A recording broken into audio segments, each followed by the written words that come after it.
Assalamualaikum warahmatullahi wabarakatuh. Perkenalkan, nama saya Muhammad Ali Rinaldi dari kelas 12 IPS 3. Di sini saya akan menjelaskan mengenai salah satu materi dari pelajaran ekonomi, yaitu akuntansi. Apa sih yang dimaksud dengan akuntansi? Akuntansi adalah disiplin ilmu atau proses pencatatan, penggolongan, peringkasan, pelaporan, dan penganalisaan data keuangan suatu organisasi. Akuntansi perusahaan dibagi menjadi dua, yaitu perusahaan jasa dan perusahaan dagang. Perusahaan jasa.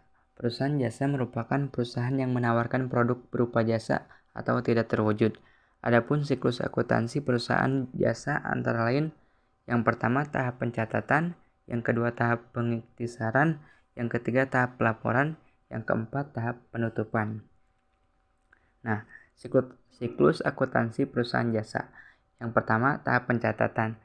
Tahap pencatatan meliputi analisis bukti, transaksi, jurnal umum, dan buku besar. Yang kedua, tahap pengiktisaran. Tahap pengiktisaran meliputi neraca saldo, jurnal penyesuaian, dan worksheet atau neraca kolom atau jalur. Yang ketiga, tahap pelaporan. Tahap pelaporan meliputi pembuatan laporan keuangan. Contoh, laporan laba rugi, laporan neraca, laporan perubahan modal. Yang keempat, tahap penutupan. Tahap penutupan meliputi jurnal penutup, neraca saldo setelah penutupan, dan jurnal pembalik. Yang kedua, perusahaan dagang. Perusahaan dagang merupakan perusahaan yang menawarkan produk berupa barang atau berwujud. Di dalam perusahaan dagang terdapat dua jurnal, yaitu yang pertama jurnal umum, yaitu jurnal yang mencatat seluruh transaksi keuangan yang timbul akibat kegiatan perdagangan. Terus yang kedua jurnal khusus, yaitu jurnal yang dikelompokkan secara khusus sesuai dengan transaksinya. Nah, jurnal umum dibagi menjadi 4, yaitu jurnal pembelian, jurnal penjualan, jurnal penerimaan kas, dan jurnal pengeluaran kas. Jurnal pembelian. Jurnal yang pertama jurnal pembelian, yaitu jurnal untuk mencatat semua transaksi pembelian barang dagangan secara kredit. Yang kedua, jurnal penjualan. Jurnal penjualan yaitu jurnal untuk mencatat transaksi semua penjualan barang dagangan secara kredit. Yang ketiga, jurnal penerimaan kas, yaitu jurnal untuk mencatat semua transaksi keuangan yang diterima secara tunai atau per kas atau menambah kas. Yang terakhir itu jurnal pengeluaran kas. Jurnal pengeluaran kas yaitu jurnal untuk mencatat semua transaksi keuangan yang mengeluarkan uang secara tunai atau per kas, mengurangi kas.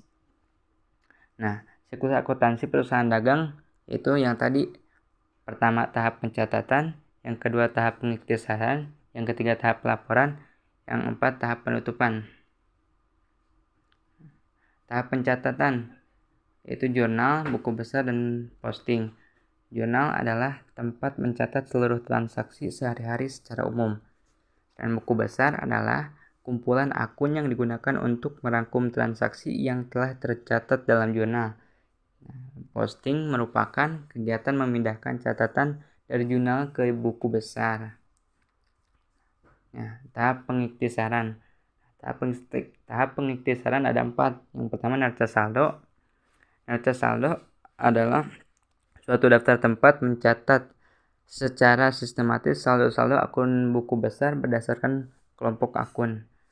Yang kedua, ayat jurnal penyesuaian merupakan jurnal yang dibuat dalam proses pencatatan saldo dalam akun sehingga saldo mencerminkan jumlah yang sebenarnya. Yang ketiga, neraca saldo disesuaikan adalah saldo-saldo buku besar setelah disesuaikan dengan keadaan akhir tahun atau keadaan saat menyusun laporan keadaan keuangan suatu usaha. Yang keempat yaitu neraca kolom. Neraca kolom atau lajur merupakan sebuah kertas kerja atau worksheet yang berfungsi sebagai alat bantu untuk memudahkan penyusunan laporan keuangan. Yang selanjutnya tahap pelaporan. Tahap pelaporan berisi tentang laporan-laporan keuangan, contohnya laporan laba rugi, laporan neraca, dan laporan perubahan modal. Yang terakhir, tahap penutup. Yang pertama yaitu jurnal